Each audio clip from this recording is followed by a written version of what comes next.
Bizga Kapadze emas, aynan Cannavaro yoki Cannavaroga o'xshash inson kerak edi.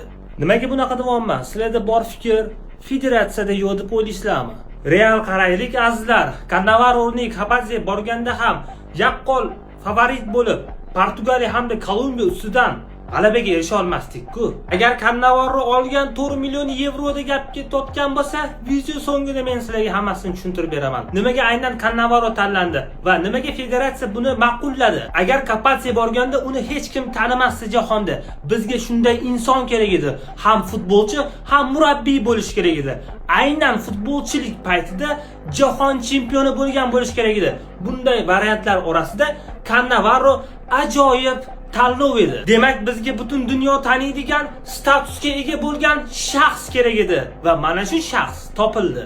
Endi status nimaga kerak azizlar? Dunyo mutaxassislarining nazariyasiga qaraganda O'zbekiston dunyo bo'yicha 20 hamda 40% gacha ham odamlar tanirkan.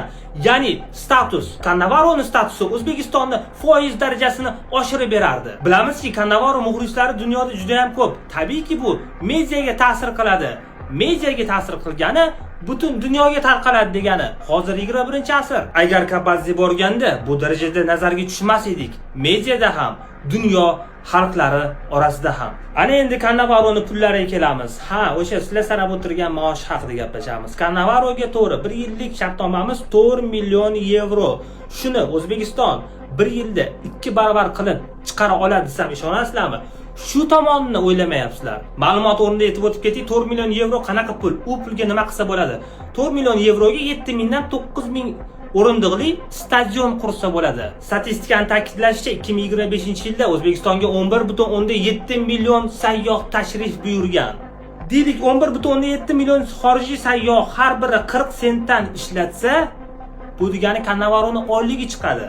Cannavaro statusi orqasidan O'zbekistonni butun dunyo tanimoqda. O'zbekistonning lokatsiyasiga qiziqib keladigan muxlislar hamda sayyohlar ko'payadi. Mana shu sayyoh deylik Cannavaro orqasidan 2 baravarga oshsa nima bo'ladi? 22,4 million sayyoh keladi. Har bir sayyoh 42 sentdan ishlatsa, Cannavaroni yana bitta maoshi bizga foyda olib keladi.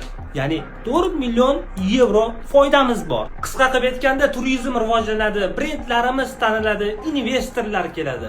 Yurtimiz ravnaqi uchun, yurtimiz kelajagi uchun Cannavaroning kelgani plus bo'lsa bo'ladiki, lekin umuman minusga olib kelmaydi. Yana o'sha gap azizlar, Kapadze borgani bilan jahon chempionatining guruhidan chiqishimiz ham amri mahol bo'lardi.